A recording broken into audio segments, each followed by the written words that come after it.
Boa tarde. Que alegria, que honra incrível poder festejar os 100 anos do Nono.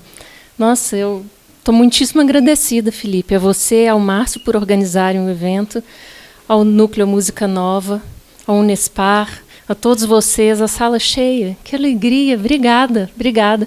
Eu estava doida para festejar o aniversário do Nono, centenário do Nono de alguma forma, e não tem jeito de ser melhor do que compartilhando com algumas pessoas, né? Então, quase realmente sem palavras de gratidão mesmo pela oportunidade em poder falar sobre a obra dele também. Eu escolhi uma obra para poder apresentar para vocês, que é uma obra do que o Felipe já chamou de o Nono Tardio, hoje, agora há pouco, né, antes da nossa pausa, e ela é exatamente caracterizada pelos aspectos que ele mencionou, que são uma interação fortíssima entre compositor e intérprete e uma experimentação, um processo experimental que está muito relacionado à tecnologia, à criação, construção mesmo, material, física, de máquinas que permitem uma espacialidade sonora que no início da década de 80 não eram possíveis. Então, eu gostaria de falar sobre Das Atmen der Klarsein, que é uma peça de 1981, e esse nome, esse título, ele é em alemão por causa de um texto principal que o Nono usou para poder... o nome Das Atmen der Klarsein vem de um texto que não é do Nono, mas que ele usou no processo composicional. E eu traduzi essa palavra como a clareza respirante. Mas eu queria dizer por quê, porque talvez vocês tenham outros insights. Assim. Poderia pensar de outro jeito o título, é isso que eu quero dizer. O verbo atmen é respirar. E esse aqui é algo que respira, esse sufixo, né? Alguma coisa respira. Sein é ser, né? E klar é claro. Então, um ser claro que respira, de algum jeito, seria possível também a gente pensar nessa direção, não necessariamente chamando só clareza, pensando a coisa toda junta. A minha apresentação, eu pensei e dei o título para ela também, de processos composicionais em Das Atmen der Klarsein. Eu dei esse título no plural, assim, quase um pouco temerosa de encher de muitíssimos adjetivos, como processos composicionais múltiplos e intensos e sobrepostos, mas o plural é que eu acredito que seja o essencial do que eu gostaria de falar sobre a peça, e já aparece nessa primeira... Acabei de começar, e nessa primeira imagem já está representado muito claramente esse plural do processo composicional. Das Atmen der Klarsein tem essa capacidade de mostrar para a gente um exemplo extremamente concreto de um compositor que sai em medida muito intensa de um lugar de conforto composicional. Aquela figura do compositor sentado na mesa, talvez escrevendo assim com caneta de pena, né, num papel, assim, um papiro incrível. Ele, com a própria mente, sozinho, assim, criando toda aquela realidade musical. Isso é quase o contrário do que a gente vai ver nessa peça, e é por isso que eu queria chamar ela com algum plural, esse que eu encontrei, então, desses processos composicionais. E como que já está representada essa pluralidade nessa primeira imagem aqui que eu estou trazendo para vocês? É que aqui a gente tem só os dados mais fundamentais da peça, a instrumentação e alguns pequenos detalhes também sobre... É porque não são detalhes, né? São gigantescos quando a gente abre cada uma dessas janelas. Mas alguns aspectos do processo de criação da obra. Então, ela é uma obra relativamente longa, né? Ela tem em torno de 45 minutos e ela foi escrita para um coro pequeno, mas um coro com divisão de 4 vozes, para uma flauta baixo e para eletrônica. Essa eletrônica construída pelo Nono e pelo pessoal do Estúdio Experimental, que na época do Nono, na cidade de Freiburg, que na época do Nono tinha o nome, Heinrich Strobel Stiftung, é uma fundação. E esse aspecto da fabricação do instrumento musical, dos instrumentos musicais que vão criar essa eletrônica, assim como o processo de criação do texto, que vai ser o texto fundamental da obra, e de onde sai o título, são como... Eu estou aqui defendendo que são como processos composicionais tão relevantes para a peça quanto a colocação das bolinhas no pentagrama, né? E esse norte que eu coloquei aqui nessa apresentação inicial, ele já serve também para eu falar para vocês como é que vai ser a organização da minha fala. Eu vou abordar cada um desses aspectos. Eu vou fazer uma apresentação, então, da obra. Essa apresentação vai ser baseada, claro, nos processos composicionais que são, falando de um jeito mais tradicional, mais especificamente musicais, mas eu vou abordar também o aspecto da instrumentação, o texto e o desenvolvimento da eletrônica, a criação da eletrônica e a relação compositor-intérprete. Vou seguir esse fluxo assim, lógico também do raciocínio. E aí, no final, quem sabe eu vou conseguir cruzar as informações de forma a tentar mostrar para vocês por que eu estou pensando em um processo composicional extremamente expandido para poder falar sobre essa obra. Eu quero só brevemente mencionar que o texto que eu já contei para vocês, que é o que dá título à peça, foi um texto feito por uma figura que foi um amigo íntimo do Nono e uma figura interessantíssima também, que é um poeta, mas ao mesmo tempo político, foi prefeito de Veneza e chama-se Massimo Cacciari. E o Cacciari fez uma colagem.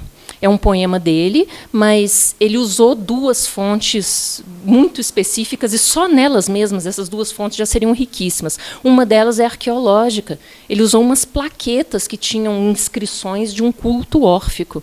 E a outra fonte é o Rilke, que escreveu um texto, um poemas, na verdade, uma série inteira, que chama Duinesa Elegien, e o Cacciari escolheu alguns trechos de algumas. Então, é Elegias do Duínio. Daí é que vem esse título, né, em alemão, é do Rilke. Vou, então, começar com a peça mesmo, tentando trazer para vocês uma apresentação dela como macroestrutura. Eu pensei que morfologicamente mesmo. Já falei que é uma peça com uma instrumentação restrita, mas com uma duração relativamente longa. E ela se organiza de um jeito que, só de olhar essa estrutura dos movimentos, eu já acho que a peça tem que ser extremamente curiosa. Por favor, presta atenção para vocês identificarem, eu acho que quase imediatamente, um número 2 de alguma forma. Existe uma dualidade, assim, num sentido construtivo e no sentido macroestrutural, né? Estou falando da ordenação dos movimentos, bem claro, né? Estou me referindo ao fato de que a peça é inteirinha estruturada da seguinte forma: primeiro movimento, coro, segundo, flauta, terceiro, coro, quarto, flauta. E por aí vai, coro, flauta, coro, flauta, coro, flauta, coro, flauta, até a gente fechar em 8 movimentos. A princípio, se eu já não soubesse de cara que eu estou falando de um gênio incrível, né, de um grande músico, é evidente que isso resultaria musicalmente em algo que a gente poderia ter uma ideia quase de previsibilidade, né? Pois se uma vez vem o coro, depois vem a flauta, aí vem o coro, aí vem a flauta, aí vem o coro a próxima vez, qual é o próximo movimento? Todo mundo é capaz de saber isso, né? Vocês acreditam que o efeito não tem nada a ver com isso? E é por isso que eu adoro, assim, apresentar essa macroestrutura. Eu cheguei até a fazer, peguei essas durações aqui, ó, as durações que eu estou usando são as que vêm na partitura. Então, é claro que outras performances, né, performances distintas, vão ter essas durações diferenciadas, mas eu estou usando, no início também, o dado sobre 45 minutos, eu estou simplesmente pegando o que é corrente no arquivo nono mesmo. E daí eu peguei essas durações e tive essa ousadia de fazer um pequeno gráficozinho reproduzindo o tamanho, visualmente, do que é a duração de cada um dos movimentos.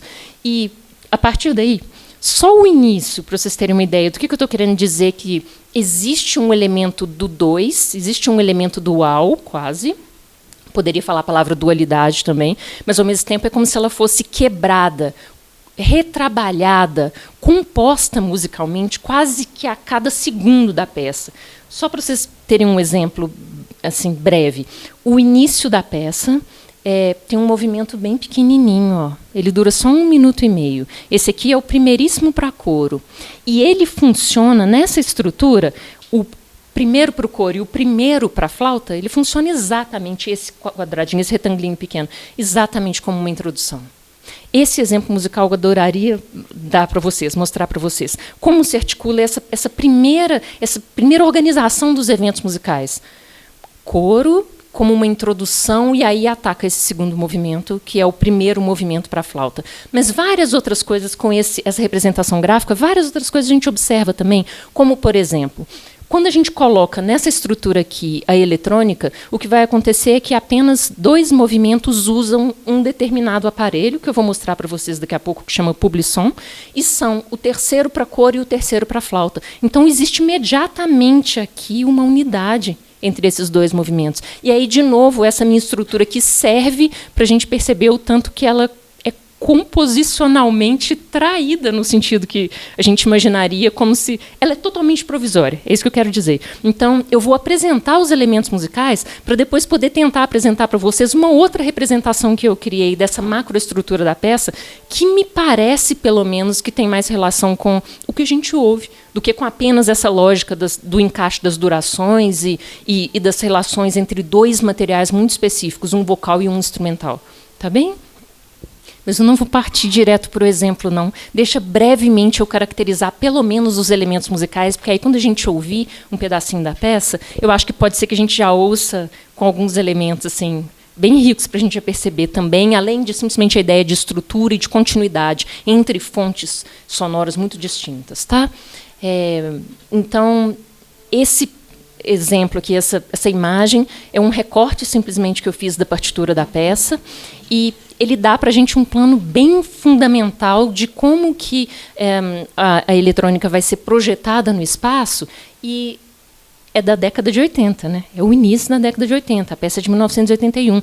Vocês podem observar pelo desenho que é quase, são 6 caixas de som, mas é quase como se fosse praticamente uma quadrifonia. Muito, para nós hoje, falando do século XXI, é incrível, porque é como se fosse extremamente básico e fundamental, mas o uso não tem nada de básico e fundamental, de forma alguma, de forma alguma. A palavra Lautsprecher quer dizer alto-falante, caixa de som. Então, Bühne é o palco, a gente ia estar aqui, ó, a gente está ouvindo a peça aqui. Ó. Então, ele simplesmente numera, ó, né, as caixas de som e seguindo essa ordem da numeração.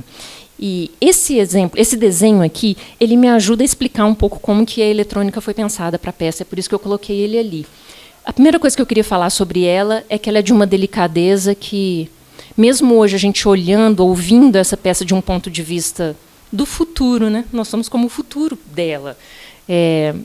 Mesmo nesse futuro, em que a gente já tem tecnicamente tantas outras possibilidades de utilização dessa eletrônica, é raríssimo se ver. A delicadeza mesmo. Tanto o Márcio quanto o Felipe também falaram já um pouco hoje sobre... A fragilidade foi claríssima, né? Até que surgiu aquele assunto assim também, a pergunta. Mas a palavra silêncio. E é quase como um contrassenso, mas... A caixa de som, o alto-falante, é basicamente um mecanismo, é uma materialidade que permite a presença e a colocação muito ativa desse silêncio na obra do nono dentro da sala de concerto, sabe? É como se eu estivesse falando o oposto, né? A caixa de som serve para projetar o som, e eu estou querendo aqui defender que ela projeta o silêncio, mas a eletrônica ajuda a gente a saber como, quando a gente olha para os procedimentos. Olha só. O primeiro movimento, e aí eu queria dizer que a primeira coisa a se dizer sobre a eletrônica é que ela é delicadíssima, e que mesmo com a tecnologia de hoje é quase como raro ouvir-se um uso da eletrônica na música que seja delicado ao exemplo dessa fragilidade, dessa desconstrução do som, dessa conquista progressiva de um silêncio que a gente vai ouvir numa peça como essa daqui, e outras posteriores do nono. Porque isso aqui vira quase como, eu ia dizer um método de composição, mas eu vou preferir dizer um modo de vida. Depois de estabelecer esse tipo de procedimento aqui, a peça acaba e essa música permanece. É delicadíssima a eletrônica, e ela quase que só existe nos movimentos para flauta. Então, quando eu escrevo aqui, primeiro movimento, segundo, terceiro e quarto, o primeiro para flauta, o segundo para flauta, o terceiro para flauta, tá bem? Existe uma única exceção, que eu já falei, que é aquela do coro, que aí um mesmo aparato faz a eletrônica dos 2 movimentos, o coro primeiro, a flauta depois. O primeiro movimento para flauta usa um aparelho que foi criado por aquele estudo experimental de Freiburg, que esse aparelho chama Halophone. E o que o Halophone faz é um movimento entre esses alto-falantes aqui. E só existem 2 ciclos. Isso para a gente hoje também é importante eu ressaltar, porque eu acho que a gente já só vendo a imagem, a gente imagina outra coisa, tantas possibilidades, assim, em 6 caixas que seja, né? Mas ele só permite 2 movimentos. Então, ou a gente está girando, são 2 ciclos mesmo, ou é movimento horário ou é movimento anti-horário. Mas o Halafon tem a capacidade de acelerar e desacelerar. Então, daí, essa ideia de construção progressiva de um silêncio, esse aqui já vira como um rei, assim, uma possibilidade incrível de se fazer esse tipo de coisa. Por causa de espacialização que é literal, ela é física, mas, ao mesmo tempo, ela está relacionada com o tempo, com o movimento, com a velocidade. O segundo movimento vai usar uma coisa que é simples, assim, né? Eu usei essa palavra Verzögerung porque é a que aparece na partitura, mas isso é simplesmente um delay, o que esse segundo aparato faz, e que está relacionado ao segundo movimento da flauta, é uma espécie de atraso. Então, é um efeito espacial, novamente, mas é um efeito espacial não literal. Ele é totalmente temporal. E o que existe de especial sobre ele é que um deles é muito lento, 2 a 3 segundos. São também só 2 possibilidades, tá? Um de 1 a 1,5 segundos, 1,5 segundos, e o outro de 2 a 3. 2 a 3 é uma coisa assustadora, do efeito temporal mesmo, de até tirar a gente um pouco do lugar, né?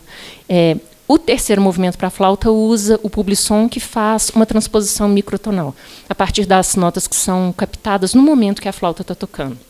E o quarto movimento tem no tape, quer dizer, um material pré-gravado, que o Márcio falou muito claramente, muito bem, que é típico um momento composicional e de um repertório do nono que é anterior a esse que a gente está vendo. Tá? E, junto com o tape, vai ser usado o Halafon também, que é esse de girar o som aqui. Uma descrição rápida e objetiva assim, do coro agora. O coro tem um caráter... Primeiro, ele usa afinação natural. Existe uma preponderância das quintas naturais muito claramente audível. O primeiro exemplo que a gente vai ouvir aqui, eu acho... Nossa, dos primeiros acordes que vocês ouvirem, eu acho que vocês já vão sentir essa diferença. E inúmeros... Eu esqueci de dizer que a amplificação é sempre leve, o processamento eletroacústico quase não existe, e diversos autores das Atman de Klaasheim têm essa característica de ter sido super estudado. Então, a gente pode comparar visões de pessoas de um jeito bem intenso. E diversos autores relacionam, então, essa afinação natural, esse uso muito extenso de quintas, e muitos acordes incompletos também, no sentido de a gente não formar tônica, terça e quinta, pelo menos, né? Deixar soando várias oitavas, deixar com que soem quintas apenas, colocam uma oitava com uma quinta, relacionaram isso com um aspecto arcaico da obra do nono. E aí eu escrevi aqui para vocês a palavra Grécia Antiga é como uma palavra de ressalva, porque eu falei no início que uma das fontes que gerou o poema que foi escrito pelo Cacciari e usado pelo nono nessa peça, eu até falei, isso é uma fonte arqueológica, porque é da Grécia Antiga. Está relacionado a um culto órfico e são algumas frases, são fragmentos que foram possíveis, que foram encontrados e a gente conhece, e o Cacciari quis usar. Então, é muito comum as pessoas, assim, só pensando a respeito da peça, talvez de uma forma inicial, relacionarem uma coisa e outra. Essa afinação natural, o aspecto arcaico, a Grécia Antiga que tem no texto, mas eu queria, então, como palavra de ressalva, lembrar que a gente não tem condição de afirmar isso sobre a Grécia Antiga, nem sobre o culto órfico, não. Por favor, é como se a gente estivesse falando de 2 dimensões muito completamente diferentes. Tá bem? Ainda assim, o entendimento de quintas naturais, dessa afinação natural, e o aspecto de uma sonoridade arcaica na obra das Atman de Klaasheim é bastante evidente. E isso é defendido por muitas pessoas também, e eu acho também que... Eu estou frisando esse assunto só porque eu tenho a impressão de que a primeira coisa que as pessoas vão ouvir quando ela começar a tocar vai ser essa dimensão. E a flauta é o contrário. Olha que barato. Quando eu estava mostrando aquele primeiro esboço do que é uma estrutura da peça, que eu já falei para vocês que é um esboço construído para ser um esforço falido, um esforço que não vale a pena, ali a gente vê essa ideia do 2, né? Mas é um 2 que vai superar o 2, a dualidade, em muito, vai superar a dualidade em tudo. E aqui acontece isso de novo, mas em outra dimensão. Em que dimensão? Nessa dimensão de um caráter musical que vai ser muito específico para o coro e que, quando atacarem os movimentos para a flauta, ele tem uma outra construção. Eu estou falando da inspiração. A inspiração tem outra construção musical distinta. Apesar de que a gente está falando de um compositor que é evidente que é interessante o suficiente para poder trabalhar muito perfeitamente quais são as interfaces entre elas. Mas por que eu estou diferenciando, então, em termos de estética musical mesmo e de construção da expressão sonora, eu estou diferenciando tão claramente o coro e a flauta? Porque, enquanto o coro tem essa ideia da afinação natural, dos acordes que muitas vezes não são acordes completos, a flauta está muito baseada no uso de técnica estendida, que é como extremamente novo, mais novo ainda para o início da década de 80. Né? E, por isso, por ter muita relação com essa linguagem mesmo, essa sonoridade própria das técnicas estendidas, ela está muito relacionada com esse processo de interação entre compositor e intérprete, que eu mencionei agora há pouco, como muito característico dessa fase do nono tardio, né? Essa interação. E, então, eu queria ler para vocês a descrição que o nono fez da peça. E depois disso a gente já pode partir, eu vou mostrar um pedacinho da partitura, mas a gente já pode partir para ouvir um pedacinho dela. Tá? O nono, eu estou usando uma citação de Haller, que é o Hans-Peter Haller, que você tinha falado também. O Hans-Peter Haller trabalhou diretamente com o nono. E ele conta muito, ele relatou o processo de composição dessa peça. E ele reconta quais são as palavras do nono para poder descrever das Atmen der Klasein.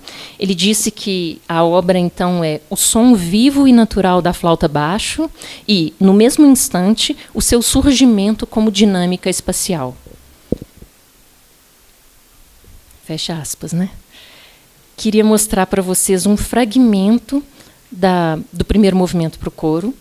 Eu recortei essa partitura, deixando os últimos compassos. Esse é aquele movimento de 1 minuto e meio, aquele movimento curtinho. Ele é uma grande exceção no contexto geral da peça, porque ele é o único momento em que a gente vai ouvir uma frase inteira do poema. As fontes que compõem o poema são riquíssimas, né? Olha a informação que eu acabei de trazer. A gente vai ouvir uma frase inteira só aqui. E essa frase inteira que a gente vai ouvir vai ser o título das Atmen der Klasein. A gente está vendo a palavra Klasein aqui. Aqui é o finalzinho de Atmen de. Aqui, ó. E antes disso, o que foi falado foi o que está escrito. Eu tinha mostrado os nomes dos movimentos, porque os movimentos para flauta não têm nome, os para coro têm. E é assim o nome do primeiro movimento. Nach spätem Gewitter das Atmen der Klasein, que significa assim, depois da tempestade tardia, a clareza respirante. E a gente vai ouvir o coro cantando essa frase inteirinha. E depois que a gente ouvir isso, não vai se repetir nos próximos 40 e tantos minutos da peça. Porque eu vou falar depois com mais calma quando eu chegar na parte do texto. Tá? E por que eu escolhi... A gente estava falando de Fermat hoje mais cedo, olha... Aqui, só esse pequeniníssimo excerto, olha o que a gente tem em Fermata. As retangularezinhas são as mais longas, as redondinhas as menos. Né? Então, aqui a gente já tem uma com 4 segundos, 2 segundos e uma que certamente tem que durar mais de 4. Essa que tem que durar mais de 4 é a razão por que eu escolhi esse recorte, por que eu queria trazer para vocês esse pedaço da partitura. É porque é aqui que entra a flauta. Então, o coro segura e daí vai surgir uma nova sonoridade. E... é uma peça para coro, eu já falei que são 4 vozes, então a gente tem as claves aqui, Sol, e o baixo, clave de Fá aqui. Né? Então, eu escrevi isso aqui só para vocês saberem a divisão, mas é a divisão óbvia das vozes. Essa partitura emenda imediatamente com a que eu vou mostrar agora, olha. Essa emenda com essa. Então, na hora que a gente tem aquela fermata retangular, aquela longuíssima, vai atacar isso aqui. É isso que vai acontecer. E aqui a gente tem um primeiro exemplo da escrita do Halafon, que é o que faz aquele giro, lembram? Então, são 2 direções do giro. O Kreis, que significa círculo. Então, ele vai girar por um lado, horário é o 1 e anti-horário é o 2. Por favor, presta atenção no que está escrito na eletrônica aqui. Tá? Quem pensou assim, nada, obrigada. É isso mesmo que eu estou querendo dizer. É tipo, olha, né? Olha o que faz o círculo 1. Olha o que faz o 2. Então, continua, vamos ouvir. Eu vou fazer assim. A gente vai ouvir, obviamente, o movimento 1 para coro inteiro, ele só dura 1 minuto e meio. Depois a gente vai ouvir isso, esse trecho com certeza, mas com o tempo eu vou abaixando, tá? Eu vou pedir perdão antecipadamente. Vamos ouvir mais ou menos 1 minuto e meio para a flauta também. Esse movimento seria mais longo. Eu falei que o que está escrito aqui é nada. Eu falei que o que está escrito, olha, Felipe, nesse trecho, olha ali. Mas eu acho que tem. Tem. Tem tudo a todo momento. Não, tá ótimo, tá ótimo. Tá ótimo. Agora você me ajuda, Márcio?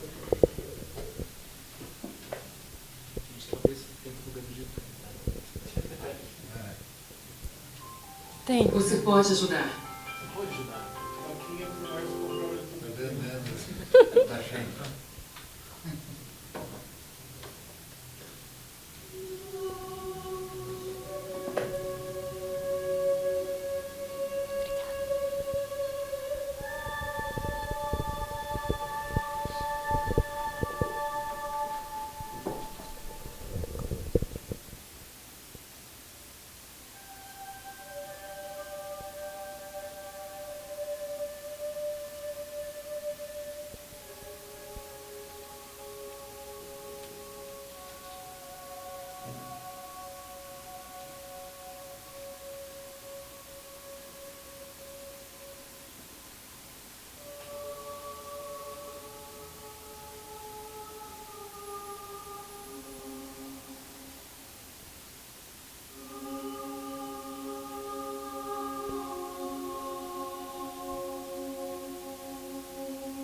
É interessante perceber que uma coisa é um resultado sonoro, outra coisa bem distinta é o material musical, né?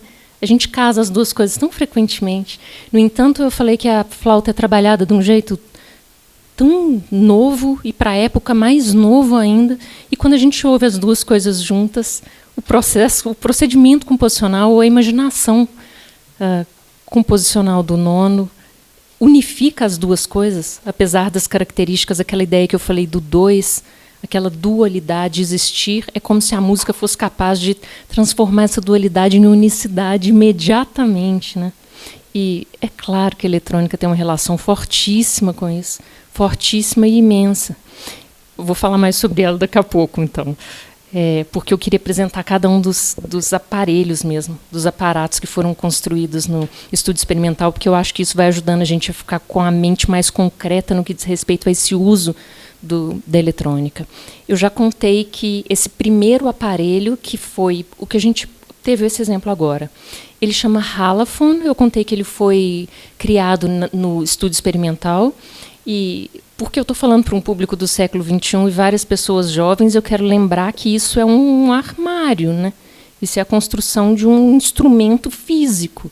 Inclusive, quando o nono morre, um dos desafios principais que que o repertório dele como um todo continue a ser tocado é mexer com esses aparelhos.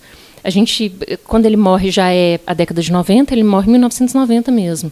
E o que vai acontecer é que as transformações já eram do uso de eletrônica na música, já eram muito, muito rápidas. Então, o Halaphone, por exemplo, ele ficou obsoleto muitíssimo rápido, mas para tocar uma peça como Das Atman and the Klasein, a gente tinha que pensar em primeiríssimo lugar. Até mais assim, hoje a gente sofre pela agenda dos músicos, né? Mas até mesmo antes da gente pensar na agenda dos músicos, a gente tem que conseguir logisticamente fazer o seguinte: como que a gente traz o Halaphone para Curitiba para a gente poder tocar essa peça? E, nesse sentido, é quase como que se esse concerto que tivesse uma logística assim, parente, não estou falando que igual, não, mas na direção de um concerto do Pink Floyd, que a gente vai precisar de o aparato é uma coisa incrível. E não é à toa que, depois da morte do nono, pouquíssimas performances aconteceram. E aconteceram em lugares em que, aí agora eu estou falando especificamente da década de 90, tá? Em lugares que conseguiam, início de 2000 também, lugares que conseguiam garantir a segurança do transporte desses aparelhos. Não é à toa que a gente comemorar os 100 anos do nono no Brasil é um desafio enorme. Né? Ainda hoje, ainda que o Felipe saiba fazer tudo isso aqui que a eletrônica faz, que o Felipe é o Halaphone, mas o público são todo mundo junto, né? Todo mundo junto. O Philipson. Ainda assim. Então, o Halaphone, que é aquele que gira, ele tem esse nome, Philipson, porque o Halaphone tem o nome do engenheiro de som, mas eu tenho que apresentá-lo como um compositor também. O Hans-Peter Haller é um alemão, então ele trabalhou muitíssimo nesse estúdio experimental e viveu muito tempo mesmo nessa região de Freiburg. E ele deu o nome, ele construiu fisicamente isso que eu chamei de armário, esse instrumento gigante, e o nome Haller vem dele, de Hans-Peter Haller, é daí que vem Halaphone. E talvez não esteja dando para você ler aí, né? E aí eu queria falar, de novo, eu vou trazer uma citação que é dele mesmo. No estudo de Das Atman and the Klasein e de outras obras do nono também que estão relacionadas ao estudo experimental, uma fonte fascinante de estudo é a obra dele, do Hans-Peter Haller, porque ele recontou muitíssimo do que foi o processo composicional que o nono mesmo não fez. O nono não escreveu isso. E daí, muitas vezes, para a gente buscar as palavras do nono, a gente busca através do Haller. Então, não é à toa que eu já mostrei antes uma citação, uma fala do nono, que vem do Haller recontando, e agora eu vou fazer isso de novo, porque é como a fonte das mais preciosas que a gente tem para poder falar sobre esse processo composicional. Por isso eu quero ler e não contar a citação. Com o Halaphone, o nono buscava uma dissolução do espaço rígido e fixo para conectar o evento musical à sala inteira e para fazer vibrar todo esse espaço sonoro. Nessa citação tem uma coisa extremamente rica como procedimento que eu queria explicar para vocês, que é essa ideia de dissolução. Eu já falei no início que a eletrônica tem uma relação com a espacialidade imensa. E, ao que tudo indica, juntando essas peças de narrativas, como que você tinha mostrado do Fabriciani, aquele artigo tão interessante que se mostrou, Walking with Gigi, né? O Fabriciani também reconta muito essa história. Juntando essas narrativas dos músicos e dos engenheiros que trabalharam, o Hans-Peter não só é um compositor, como um engenheiro de som incrível. Acho que um engenheiro também, um construtor impressionante. Essas narrativas ajudam a gente a refazer o que era talvez uma ideia principal do nono ao compor, não só Das Atman, mas todo esse repertório, todas as peças que têm relação com o estudo experimental. E aí a ideia de espaço, de construção de uma espacialidade, parece ser como uma espécie de centro onde em torno do qual várias outras ideias gravitam. Essa ideia de dissolução, por exemplo, está relacionada à ideia de espacialização.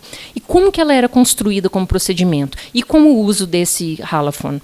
Era o seguinte: todas as vezes que a densidade musical aumentava, densidade musical agora a gente tem que entender como evento sonoro que está acontecendo no tempo. E aí eu estou querendo falar da flauta tocando muitas notas, por exemplo. Isso significa densidade. Ou então, a flauta dinamicamente está tocando um trecho que é forte. Isso também aumenta a densidade. Muitas técnicas estendidas, um uso aperiódico e extremamente intenso e combinado de ruído de chave e som eólio, que aparece no exemplo que a gente ouviu. Isso significa um aumento da densidade, tá? Quando acontece esse aumento da densidade, o hálafone é usado de forma que ele gira mais devagar. E vice-versa. Quando raleia a densidade musical, o que vai acontecer é que ele vai acelerando. E com isso, a sensação que acontece é que o espaço, a gente que está naquele desenho que eu mostrei antes, no meio das caixas de som, a sensação espacial que é criada é que é de dissolução e é que, quando ele vai acelerando, o espaço musical vai aumentando. O espaço que a gente está ouvindo, a música vai aumentando. Tá? Espero que tenha ficado mais ou menos claro. Essa ideia de densidade vai funcionar com o publi-som, vai ser associada também, eu vou mostrar daqui a pouquinho. Antes disso, eu tenho que mostrar... Aqui eu segui a ordem dos movimentos, eu não sei se é a ordem de entrada e de utilização da eletrônica na macroestrutura da peça. Então, o primeiro movimento para a flauta usa o hálafone, o segundo vai usar esse Verzögerung, que é um delay, e que tem essas duas diferenças, essas duas possibilidades que eu contei para vocês, sendo que uma delas é extremamente lenta, de 2 a 3 segundos, um delay de 2 a 3 segundos. O que acontece com isso quando a gente coloca na prática na música? Eu trouxe esse exemplo para poder falar a respeito. Antes de falar do efeito da eletrônica nesse exemplo aqui, eu vou contar como que ele funciona para a flauta. Isso aqui é um recorte, a flauta está tocando um si bemol.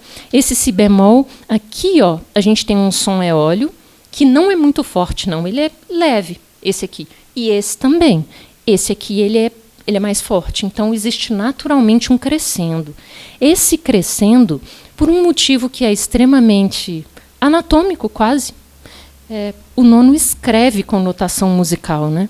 E isso gera um certo conforto ao tocar, porque aumentando a velocidade do ar, aumentando o volume do ar, naturalmente a flauta gera esse efeito de um piano que vai para um mesoforte que vai para um piano. E isso acompanha com perfeição o que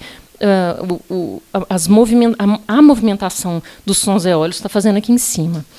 Então, eu escrevi aqui assim, ó, dinâmica e timbre variam juntos, né? Se a gente pensar na escrita e na escrita para a flauta. No entanto, na hora que a gente ouve com o delay, o que vai acontecer é que, a depender do tanto que vai ser colocado isso, porque é claro que gravações distintas vão ter resultados distintos. Em um momento musical que a gente tem 3 notas super longas e que são a mesma nota, que seria um momento que a gente ouviria num exemplo musical com muita facilidade, a princípio, né? A depender do jeito que vai ser e da intensidade que vai ser colocado esse delay, e com esses 2 canais diferentes, o que acontece é que a gente quase pode deixar de escutar o que é o si bemol. Soa... É um efeito temporal, mas é quase como se a gente tivesse potencialmente a chance disso aqui soe outra nota diferente. Microtonal ou variações desse jeito de cor do som é com certeza absoluta, né? Eu estou falando disso para poder mostrar que ler a partitura de Das Atmen der Klarsein de um jeito tradicional é quase como não ler, né? Lê esse trecho aqui, as notas que estão escritas, e é justamente o que não é. É justamente o que não é a música. Daí eu vou falar sobre o terceiro aparato que é usado. Esse também foi construído no estudo experimental. Eu vou começar falando... eu contei para vocês essa ideia de pelo hálafone, a construção de um espaço acústico que faz com que, pela velocidade, a gente, como ouvinte, perceba que a sala está crescendo, num jogo de velocidade da eletrônica comparada à densidade do material musical, o que o publi-som vai fazer? Então, o publi-som eu já contei que é transposição microtonal, ele também tem 2 canais, isso eu não tinha dito, perdão, que cada um deles consegue trabalhar cerca de mesmo, não é preciso o suficiente como a gente teria hoje, né? Cerca de 1/4 de tom para cima da nota que estiver sendo tocado e para baixo. E o que vai acontecer com o uso desse publi-som e dessa transposição microtonal é que existe uma ampliação do espectro sonoro. E o nono relaciona isso com o adensamento, de novo, do espaço. Então, o Publison é quase como um complemento do Halaphone, de alguma forma. É, sem dúvida alguma, um diálogo entre os dois. E os dois trabalham construindo essa espacialidade. E essa função aqui, quando ela é usada, o que ela faz é ela causa aquela sensação de preenchimento, que a gente conhecia, por exemplo, no movimento que não usa ele, através do adensamento do material musical. Tá, ok? E esse mesmo adensamento, só que agora o caráter sonoro é muito distinto, porque ele é completamente microtonal, né? Ferramenta de construção de espaço e, de novo, não é um espaço literal. A gente está falando a todo momento sobre espacialidade, mas espacialidade literal, teve só no primeiro exemplo. Foi só no Halaphone que o som gira mesmo entre as caixas. Todos os outros são procedimentos criativos de construção de espaço subjetivo, quase. Tem aqui uma citação também, de novo, o nono falando a respeito dessa construção, e eu quero ler para vocês, para ter as palavras dele, não as minhas, né? Não há um espaço sonoro fixo. A forma do movimento e o tempo fazem uma espécie de modulação do espaço. A maior velocidade do som pela sala corresponde à menor densidade composicional, dinâmica e rítmica. Essa rítmica é dos eventos musicais, como eu expliquei antes, né? E dinâmica é de dinâmica mesmo, de forte piano. Aqui eu trouxe outro exemplo, olha, desses que o Felipe gosta, que é a escrita do Publison aqui, ó. Aqui a gente tem o primeiro canal, o segundo canal. Aqui está indicado um númerozinho lindo do tanto que é para usar, da intensidade. Então, o primeiro, 3.6. Aqui é canal 1, canal 2, e aí depois é como se fosse a intensidade que ele vai sendo usado. E eu queria chamar a atenção para o tanto que é composto, olha. O outro eu falei assim, o quanto que tem, o que está escrito no Halaphone? Quem achar que não está escrito nada, ótimo. Olha isso que está escrito.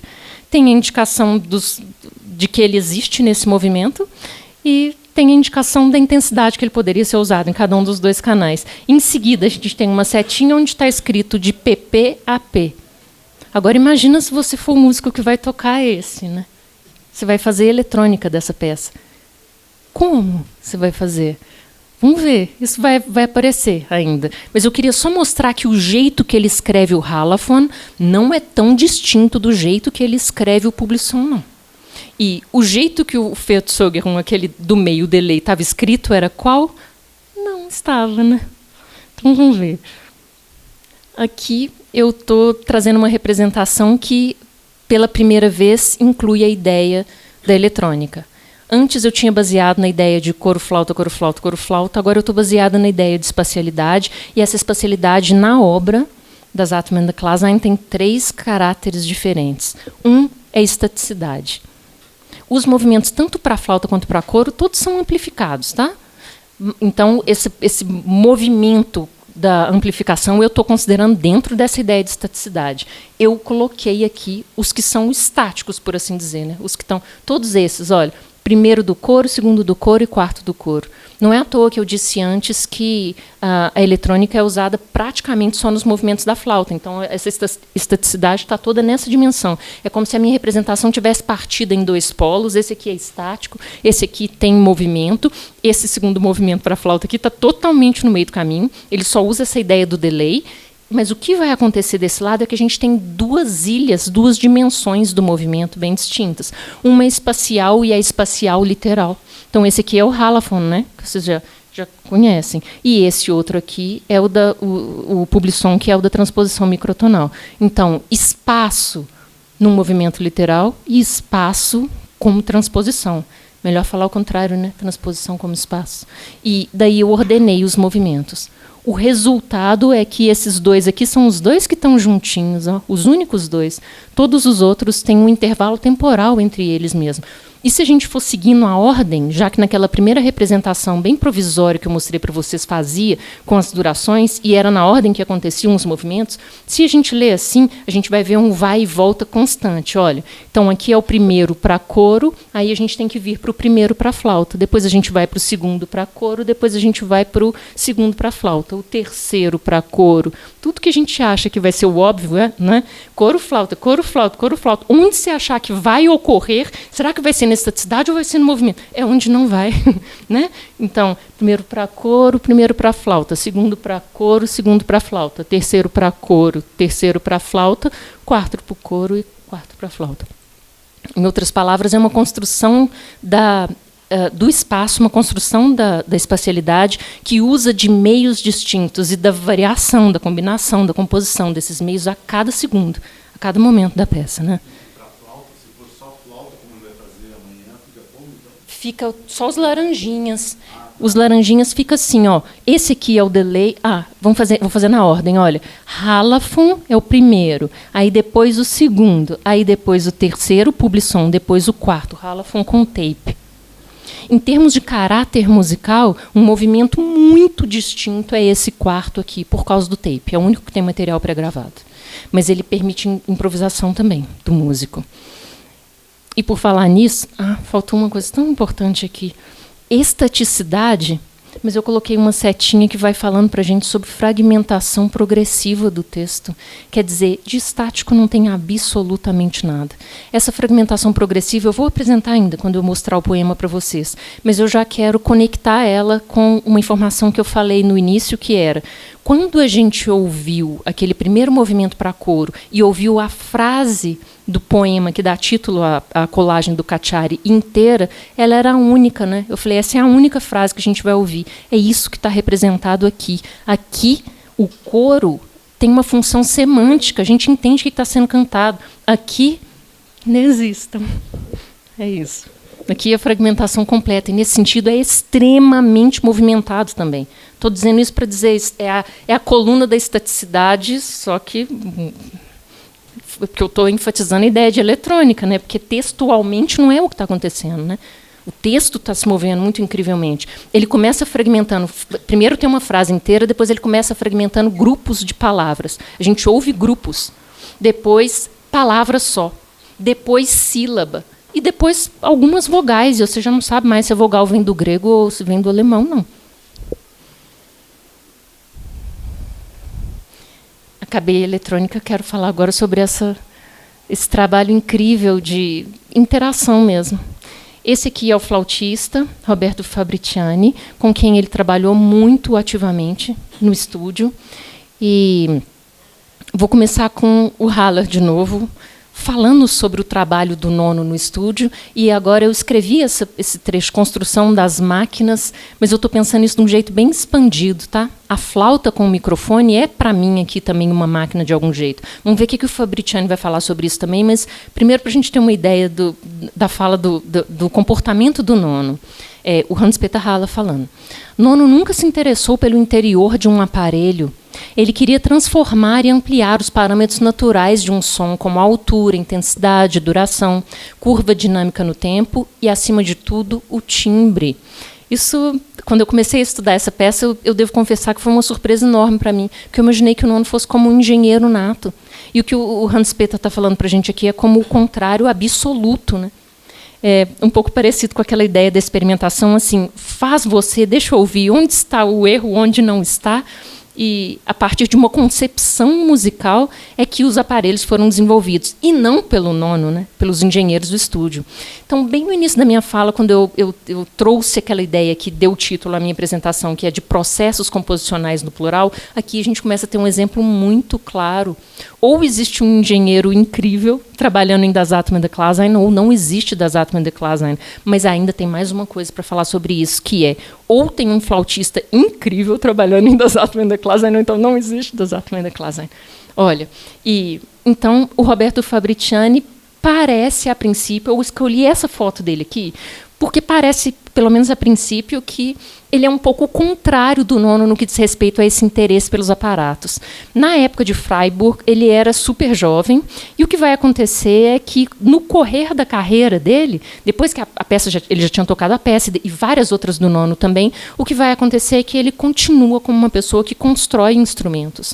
Então, ele não só está interessado em novos sons para o instrumento que ele já toca, mas ele está extremamente interessado na criação de novas mídias musicais, novas materialidades. E a que ficou mais reconhecida dele é essa hiperbass, a flauta hiperbaixo, que ele que criou. E aí, nessa imagem, por isso que eu queria trazer ele tocando, para vocês terem uma ideia. O Fabriciani, como eu contei antes, ele foi uma pessoa que relatou, não em tanta intensidade quanto o Haller, mas relatou bastante também dessa interação com o nono. E no relato dele, nos relatos, no plural, nos relatos dele, ele fala muito dessa relação entre homem e máquina e do que significou para ele no início da década de 80, de repente ser um flautista, que ele já era, mas ser um flautista que toca flauta através de um microfone. E, além de tocar flauta através de um microfone, ele respira através do microfone. E que, no processo de interação entre compositor e intérprete, o nono e o Fabriciani, aconteciam coisas incríveis, como ele colocando todo o esforço e a dedicação possível para poder tocar um determinado rascunho que o nono trouxe, e o nono fala: ah, mas é o som da voz não, desculpa, isso eu falando da flauta ou da respiração, é o som do ar no microfone, é o que me interessa. E esse tipo de experimentação foi depois claramente o que virou material musical em Das Atmen der Klarsein. E aí, para não deixar de jeito nenhum de falar sobre o erro que aparece aqui, o que o Fabriciani relata é que o nono chegava com algum tipo de rascunho que, em um primeiro momento, parecia simples de tocar. E aí ele tocava. Isso nesse processo de interação, tá? Aí o Fabriciani tocava e era relativamente fácil, então ele executava o que estava ali escrito naquele rascunho que o nono tinha trazido. Quando o nono ouvia isso, ele falava algo como: então uma oitava acima. Ou então mais rápido. Então, agora, dobrando o tempo no sentido das figuras rítmicas, como, por exemplo, pega uma semínima e agora, em cada lugar de uma semínima, ela vira duas colcheias. E ele ia mudando parâmetros naquele momento real da interação. E o Fabriciani ia tentando acompanhar. E é evidente que, principalmente se você imagina você como músico, ele fala: tá ótimo o jeito que está escrito, agora toca mais rápido. Aí você toca. Então toca mais rápido. Tudo bem, você toca. Aí toca mais rápido, toca mais rápido. É evidente que vai chegar um momento que você chega no seu limite humano, né, físico. Fisiológico até, talvez. E o que acontecia é que, na hora que chegava nesse momento, acontecia algum equívoco do que estava escrito mesmo. E, na hora que chegava esse equívoco, o nono falava: por favor, repete esse. E que o Fabriciani, muitas vezes, travava nessa hora: como que eu repito o erro? E que o nono insistia: vamos, você consegue, então vamos do início. Mais devagar, mais rápido, vamos conseguir errar de novo. E isso é um método de sistematizar o erro, na verdade, né? Assim, de trazer o erro para dentro do repertório. Esse é o relato dele específico sobre Das Atmen der Klarsein, tá? Muito específico sobre essa peça daqui. E aí a escolha dessa determinada sonoridade que tinha vindo do erro, assim como a escolha dos sons da respiração no microfone, que depois viram material de Das Atmen der Klarsein, acabam sendo como pontos de partida mesmo, começos, entradas de materiais musicais que, a princípio, não seriam considerados válidos para um universo dos que são válidos. E isso é um jeito de espelhar um material musical mais usado pela flauta baixo, né? Nessa peça, que são as técnicas estendidas. Então, de um jeito bem rápido, eu vou dizer que as técnicas estendidas são usos distintos de um mesmo instrumento acústico, e são distintos no sentido de não constarem em um repertório canônico e historicamente reconhecido. E elas incluem muitíssimas possibilidades. Algumas delas eu já mencionei aqui, como sons eólios, eólio no sentido de vento. Então, a flauta tem a capacidade de tocar tanto um som eólio sem uma altura definida, como com altura definida. Esse tipo de material foi muito extensamente trabalhado nessa época. E eu escrevi aqui 2 referências, só para vocês terem uma ideia como era uma mentalidade do momento histórico mesmo. Em 75, olha, o Bartolozzi já tinha publicado um livro, que é um pequeno compêndio mesmo, com as técnicas estendidas para flauta.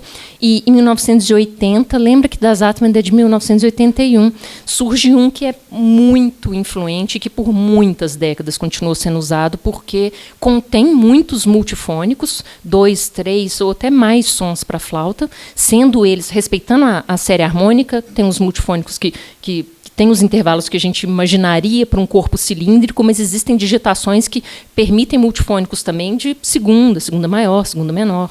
Então, incluindo todos eles. E da década de 80, na França, né, que é o livro do Artaud. Então, isso era como uma mentalidade da época e que está extremamente presente em Das Atman de Klasein. E presente como? Porque, a princípio, se então em 75 a gente tinha um compêndio, então não precisava fazer essa cooperação, não é? Talvez não seria isso perda de tempo. É o contrário, porque não é só uma questão de você ter aquele som e colocar aquele som na sua partitura. A combinação desses sons, ela tem que ser possível para uma fisiologia humana de algum jeito. Então, o trabalho de interação foi muito nessa direção. E a realização prática da técnica também é um negócio que a gente tem que testar muito claramente. Nesse sentido, o Fabriciani, eu tenho essa ousadia de dizer, compôs muito ativamente Das Atman de Klasein também.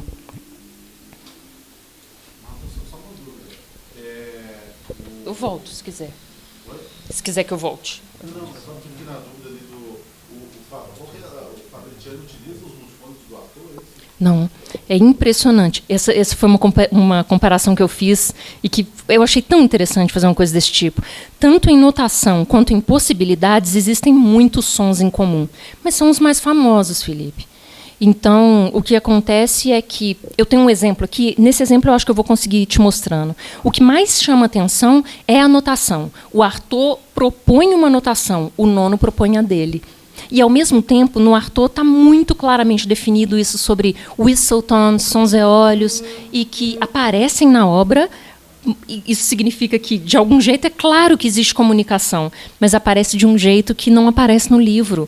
Então, tem as duas coisas. Tem coisas em comum e tem coisas que não são em comum.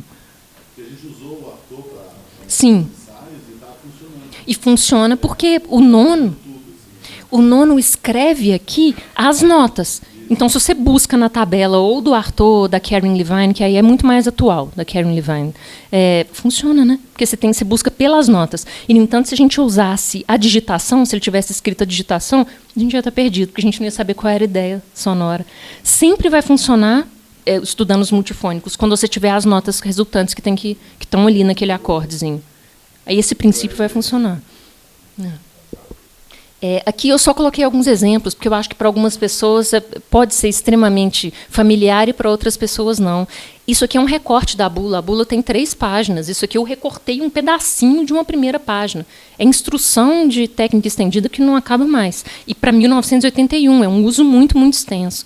Nesse uso muito extenso, os multifônicos são muito usados, os harmônicos são muito usados, os sons eólios são muito usados, e ruído de chave. Acho que esses são os principais.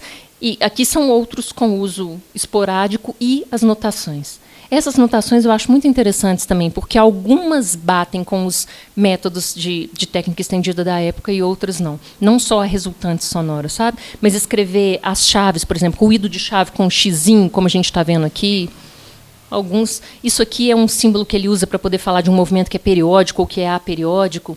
Esse, eu acho, é super novo para a época. Esse aqui, por exemplo, aqui eu esqueci de dizer para vocês, eu fui escrevendo todos eles, olha, usando a ordem, tá? Se vocês quiserem ir lendo o que é cada um. Esse dessa setinha que eu desenhei aqui é um frulato, e o que o nono explica aqui na bula é que você pode tocar ele, isso que eu acho extremamente novo para a época, ele pode ser tocado tanto com uma técnica de lábio, que reproduz um pouco o jeito que a gente toca instrumento de metal, a trompa, por exemplo, qualquer um trompete, fazendo uma pressão na boca, mas também pode tocar aqui com a garganta, fazendo...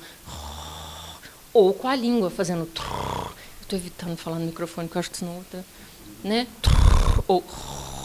E ele faz essas diferenciações aqui. Tocar, esse também é bem legal. A gente está acostumado a ouvir a flauta tocando assim, né? Mas ele fala, por favor, toca também... essa sonoridade.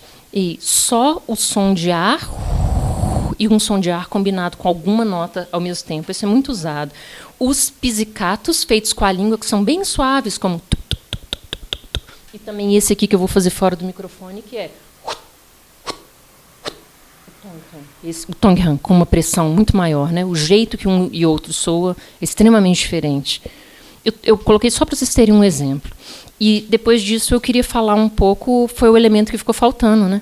O coro canta um poema, esse poema é uma colagem, como eu já contei, e é extremamente rica. Esse aqui é o Máximo Cacciari, e o Cacciari disse para a gente que Das Atmen der Klasein é a obra de Mnemosine. Nossa, por que será que é a obra de Mnemosine? Né? Ele diz que a colagem em si representa uma espécie de caminho. E esse caminho é um caminho à fonte de Mnemosine, cuja água faz lembrar a vida divina. Como se a gente estivesse indo para um lugar de onde a gente já esteve, só que a gente precisa ser ensinado esse caminho, como se a gente não soubesse esse caminho ainda. Quando a gente fala o nome, a palavra Mnemosine, a gente pensa em memória imediatamente, né? Mas não é exatamente essa memória corrente que o Cacciari está relacionando a Mnemosine de forma alguma. Porque ele não está pensando em Mnemosine como uma espécie de arquivo, onde a gente vai lá, pega um livro, e aí tem uma informação, e aí você fica sabendo essa informação que você tinha esquecido, você leu o livro há tantos anos atrás. Não tem uma relação, assim, uma ideia de arquivo de jeito nenhum, mas tem uma relação com presentificação de algo. Existe algo que você já sabe, como esse caminho, você já sabe esse caminho. Só que ele não está presente para você agora, não. Mas, passo a passo, a colagem vai guiando a gente na direção de presentificar algum material que a gente já teve, mas que a gente não sabe onde ele está. E essa é a chegada na fonte de Mnemosine. E qual que é o passo fundamental para que a gente consiga realizar essa presentificação? É estar aqui. É o que ele vai falar e repetir no poema tantas vezes. O jeito que ele repete é com o texto do Rilke. Então, ele vai usar o termo hier sein. Por isso que eu escrevi aqui, hier sein. Estar aqui, hier sein. E quando você está plenamente aqui, você tem essa capacidade de uma presentificação. Se não, não tem a menor chance. Os passos do caminho para a gente poder chegar a isso são esses passos aqui, olha. Passos do caminho para a fonte. Diga, veja, fale, ouça. Eu escrevi principalmente, queria ressaltar especialmente esse ouça que aparece na peça em italiano. A maior parte do texto vai ser ou em grego ou em alemão, mas ele escolhe a palavra ascolta, e o coro vai cantar um movimento que, inclusive, chama ascolta, vai pronunciar essa palavra de um jeito muito claro, enfático e repetidamente. Escuta, escuta, escuta. E Das Atmen der Klasein foi concebida a princípio, não é o que ficou, não, mas ela foi concebida como um trecho para uma obra posterior do nono que chama Prometeu, ou Prometeu. O Prometeu é o subtítulo da obra, o título é Prometeu, o subtítulo é A Tragédia da Escuta. E esse movimento do ascolta, escuta, escuta, escuta, tudo a ver também com o texto do erro, escuta, é o que é a constante do Prometeu. E ele está justamente em um dos movimentos de Das Atmen der Klasein de um jeito muito pronunciado. Eu quero mostrar o texto para vocês. Antes de eu passar o slide que vai ter o poema, deixa eu só falar sobre a fragmentação. Eu acabei já contando que ela é intensa e não para, enquanto a gente não fragmenta sílaba para chegar só nas letras, praticamente. Mas eu queria contar que essa ideia da fragmentação do texto é uma coisa antiga da obra do nono. Desde um festival de Darmstadt, a gente tem uns registros dessa data que eu coloquei, esse ano de 1957, de uma discussão do nono com o Stockhausen, em que o Stockhausen teria virado para o nono e falado... Bom, é um comentário, no mínimo, muito pertinente. Ele vira para o nono e fala, mas se você usa uma fonte tão rica quanto essas tábuas, assim, um culto órfico, uma coisa arqueológica, um texto tão incrível, se você usa isso, ainda usa poemas incríveis do Rilke, e ainda por cima trabalhados por uma pessoa sensacional como o Cacciari, mas por que de repente a gente, como ouvinte da sua peça, não pode entender nada que está tocando? Por que você está usando esse texto? E a resposta do nono é simplesmente tão incrível que eu tenho que falar com as palavras dele, não com as minhas, tá? Eu vou pegar.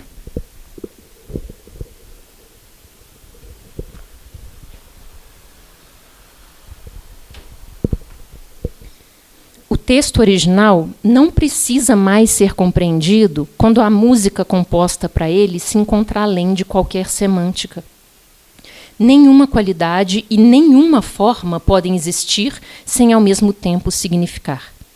Outro verbo que eu me lembro de ter lido do Nono falando sobre esse evento aqui, dessa justificativa do porquê fragmentar, é o verbo infectar.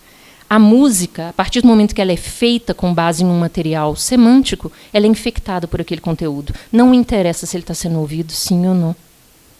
Nenhuma forma pode existir sem significar. Quer dizer, das Atmen der Klarsein significa. E ponto. Né?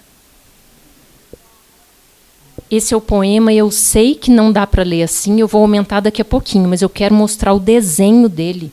E eu já estou quase acabando, tá? A apresentação, estou quase acabando. Eu quero mostrar o desenho. Sabem aqueles passos da Mnemosine? Os passos do caminho? Diga, veja, fale e ouça. O desenho do poema, essa é a colagem do Cacciari. Isso não é de jeito nenhum que a gente ouve na peça, tá? O que a gente ouve na peça é tipo essa frase aqui de cima, que está escrito a clareza respirante é o título, e aqui está escrito depois da tempestade tardia, clareza respirante. Depois a gente ouve ascolta aqui, a gente ouve ins frei, que é ao ar livre, que está aqui, e hier sein, em vários lugares. Mas o desenho, que é composto como passos, estão vendo? A gente vai caminhando nesses passos. E, ao mesmo tempo que é composto como passos, é composto como ilhas também. De novo, é um material que acaba a música, acaba essa peça e continua existindo para outras. Isso aqui é como a origem da estrutura fundamental. Sabe no início, quando eu mostrei morfologicamente das Atmen der Klarsein? É a do Prometeu. Esse daqui. O Prometeu é estruturado em ilhas. A gente tem a Isola Prima, por exemplo. É a coisa mais linda. Você ouve aquela sonoridade que vem daquele lugar, como se fosse aquela ilha. E o texto aqui do Cacciari já trazia esse material de algum jeito. Né? Daí eu fiz um recorte só para vocês terem uma ideia da indicação do caminho. Olha, perto das casas do Hades, você encontrará à direita uma fonte, ao lado do branco cipreste. Também nós, perto das casas do Hades, encontraremos uma fonte. Eu fui recortando, cada vez que tem esses 3 pontinhos aqui, para a gente poder ler melhor. Daí aqueles passos que eu tinha mostrado antes, e as palavras que repetem muito, como aquele hier sein, é esse estar aqui.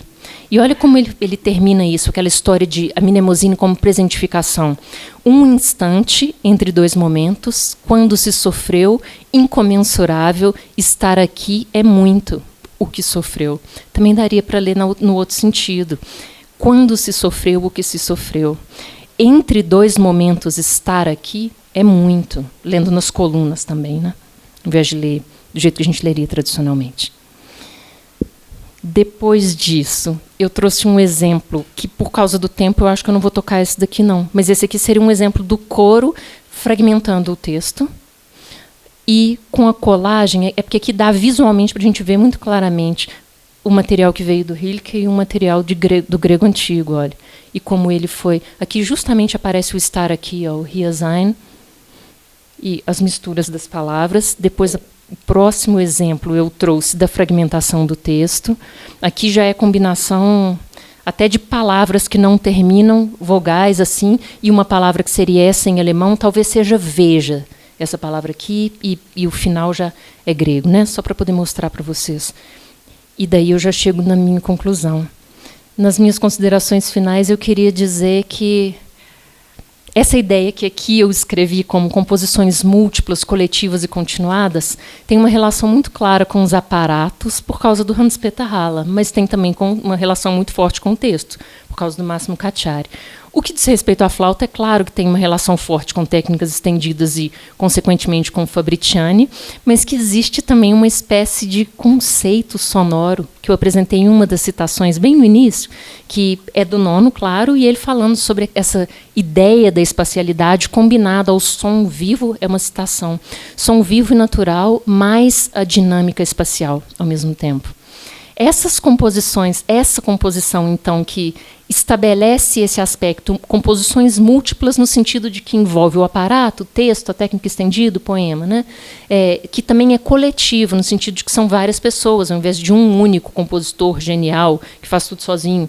E elas são também continuadas, no sentido do Prometeu, que eu contei para vocês, mas eu queria falar também que tem a ver com uma peça que eu queria falar sobre ela, porque no domingo a gente vai ouvir uma irmã, né, que é essa Post-Preludium Baab-Ar, que é de 1988, e que é uma espécie de improvisação guiada que o Nono fez para a flauta, e que, assim como o Das Atmen der Klasein, e aquela brincadeira assim, com a escrita da eletrônica, que ela está escrita na partitura, mas muitas vezes a maior parte das informações que, pelo menos eu como musicóloga, falando com muita sinceridade, eu esperando ansiosamente para ler na partitura como é que é o uso da eletrônica, e ele vai indicar que tem eletrônica, ou então que não tem eletrônica, que tem essa máquina e que não tem a outra máquina.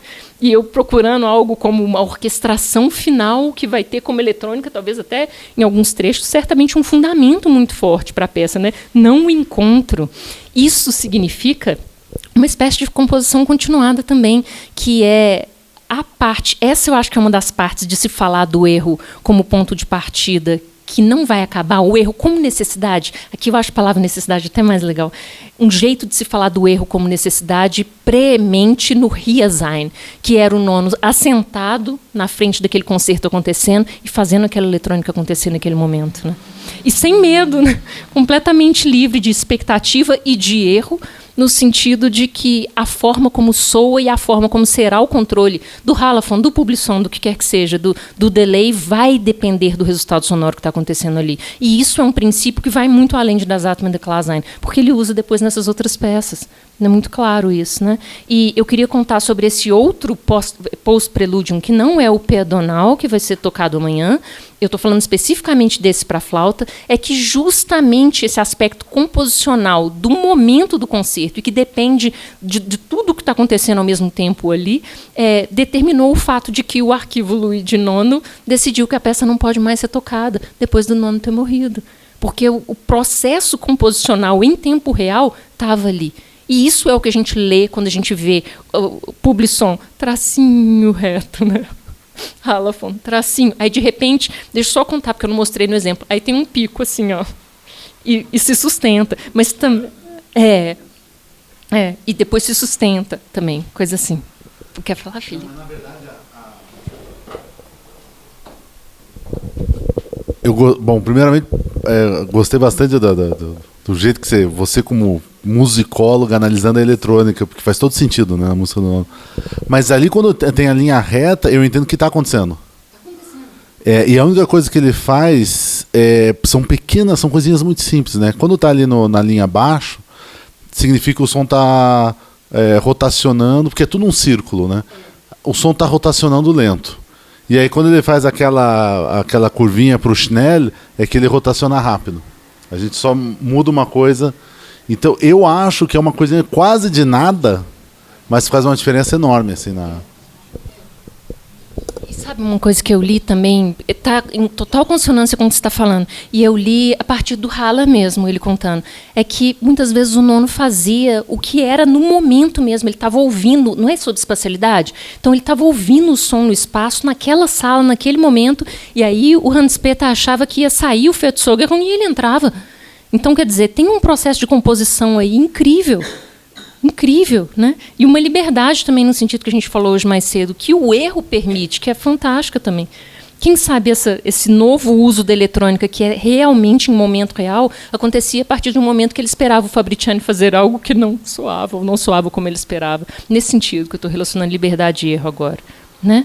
E uma última coisa que eu queria dizer é que como eu disse que eu pensei a minha apresentação como processos composicionais em Das Atmen der Klasein, e esses processos composicionais eu penso que eles são múltiplos, coletivos, porque envolvem muita gente, e são continuados porque existem nas outras peças também, depois de Das Atmen der Klasein, eu queria dizer que eu também chamei esses processos composicionais de metacomposicionais. É super breve, mas eu quero falar a respeito. É que, como eu me dei a liberdade de falar como musicóloga, que eu queria saber exatamente. Aí eu acho que tem um pouco a ver com a visão tecnicista que o Márcio apresentou hoje mais cedo, que eu quero tanto saber como que ele pôs esse trecho, mas esse compasso é tão importante para a minha análise, não é possível que eu não vou conseguir ler o que está aqui, e justamente não vou conseguir, né? Mas nesse processo de uma tentativa de decifragem do que seria essa partitura, o Arquivo Nono teve um papel imenso, e muito, muito especialmente a esposa do Nono, a Núria, que, quando eu estive no Arquivo Nono há muitos anos, eu acho que foi mais ou menos 2010, 2011, 2012, mais ou menos essa época. E eu cheguei muito ávida para poder ver, será que não tem uns manuscritos que falam onde que muda o publi-som, pelo amor de Deus? Compasso 3 da flauta tem ou não tem? Esse tipo de ansiedade, né? E a Núria virou e falou, das Atmen de Klasein, você tem que olhar o Cacciari. Das Atmen de Klasein, você vai ter que olhar o Fabriciani. Sua análise está errada do início ao fim. Então, eu pensei em metacomposição, agora nesse sentido de composição da composição, que eu, talvez, quanto mais tentava olhar para a composição, inicialmente, nessa época, ao chegar pela primeira vez no Arquivo Nono, eu não tinha nada, não estava muito interessada no texto, assim, não exatamente interessada no texto, interessada talvez superficialmente, mas é só para dizer o quanto a perspectiva de uma composição da composição e vindo a composição de fora muda absolutamente, né? E isso, no meu caso, pelo menos, talvez pela minha imensa ignorância, só foi possível a partir do momento em que uma senhora tão gentil, e eu queria compartilhar com vocês que ela está viva, está extremamente bem, e que nas comemorações de 100 anos do Nono na Itália, que começaram em janeiro esse ano, porque o Nono nasceu mesmo no mês de janeiro, né? Estava falando, presidindo, e muito ativamente cuidando de tudo. O Cacciari também falando e tudo. E, então, só foi possível para mim refletir a partir desse lugar por um puxão de orelha de uma pessoa que sabe muito mais que eu, né? Então, muitíssimo obrigada.